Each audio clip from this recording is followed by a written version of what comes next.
పహల్గామ్లో ఉగ్రవాదులు దాడి చేసి 26 మంది పర్యాటకులను పొట్టబెట్టుకున్న విషయం అందరికీ తెలిసింది. దీని వెనుక పాకిస్తాన్ ఉందని తెలియడంతో దేశం మొత్తం రగిలిపోతుంది.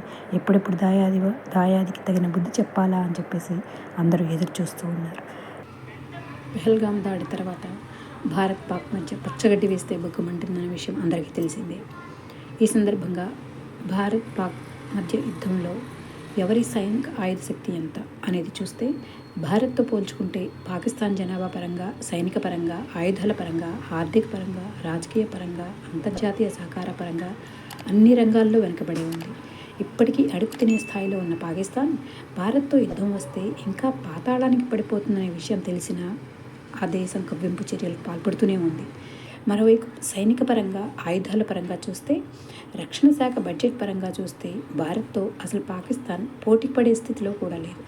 భారత్ వద్ద 14 లక్షల మంది సైనికులు ఉండగా పాకిస్తాన్ వద్ద కేవలం 6.5 లక్షల మంది సైన్యం మాత్రమే ఉంది.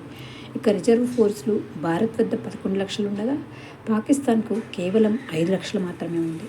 2024లో భారత రక్షణ బడ్జెట్ $81 బిలియన్ కాగా పాకిస్తాన్ రక్షణ బడ్జెట్ $11 బిలియన్ మాత్రమే. ఫైటర్ జెట్లు సుఖోయ్ 30 MKI రఫీల్ భారత్ వద్ద 600 కంటే ఎక్కువ ఉండగా పాకిస్తాన్ వద్ద 350 JF-17 F-16 మిరాజ్ ఉన్నాయి. యుద్ధ ట్యాంకులు భారత్ వద్ద 4,500కు పైగా ఉండగా పాక్ వద్ద కేవలం 2,400 మాత్రమే ఉన్నాయి. నౌకాశక్తిలో భారత్ వద్ద ఒక ఎయిర్ క్రాఫ్ట్ క్యారియర్, డిస్ట్రాయర్స్, సబ్మెరైన్లు ఉన్నాయి. కానీ పాకిస్తాన్ వద్ద నౌకాశక్తి పరిమిత సంఖ్యలోనే ఉంది.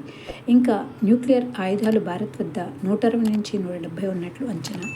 అదే పాకిస్తాన్ వద్ద 160 నుంచి 165 అణ్వాయుధాలు ఉన్నట్లు అంచనా ఉంది. ఈ యొక్క అణ్వాయుధాల విషయంలోనే పాకిస్తాన్ కొంత బలంగా ఉంది అన్నట్లు అనిపిస్తుంది. మాత్రమే భారత్ను ఢీకొట్టే సత్తా పాకిస్తాన్కి కనిపిస్తుంది. అంతేకాని ఇక ఏ విషయంలోనూ భారతదేశానికి పాకిస్తాన్ సరితూలదు. మిసైల్ శక్తిలో భారత్ వద్ద అగ్ని, బ్రహ్మోస్ వంటి అగ్రశ్రేణి బాలిస్టిక్ క్షిపణులు, క్రూయిజ్ మిసైళ్లు ఉన్నాయి. అదే పాకిస్తాన్ వద్ద షాహీన్, గౌరీ, బాబర్ మిసైళ్లు ఉన్నాయి. పహల్గామ్ ఉగ్రదాడిని భారత్ చాలా తీవ్రంగా పరిగణిస్తుంది. ప్రతిసారి పాకిస్తాన్ భారతదేశాన్ని రెచ్చగొడుతుంది. భారతదేశం ఏనాడు కూడా ఎవరితోనూ యుద్ధానికి వెళ్ళదు. శాంతిగానే ఉంటుంది. చివరి అస్త్రం మాత్రమే యుద్ధం. అదీను ఎవరైనా సరే మన మీద దాడి చేస్తే మాత్రమే దాడికి దిగుతుంది. అంతేకాని ముందుగా ఏనాడు భారతదేశం యుద్ధానికి వెళ్ళదు. మొట్టమొదటి నుంచి పాకిస్తాన్ ఇప్పటివరకు 3 యుద్ధాలు జరిగాయి. 3 యుద్ధాల్లో ఓడిపోయినా కానీ ఇప్పటికీ బుద్ధి రాలేదు.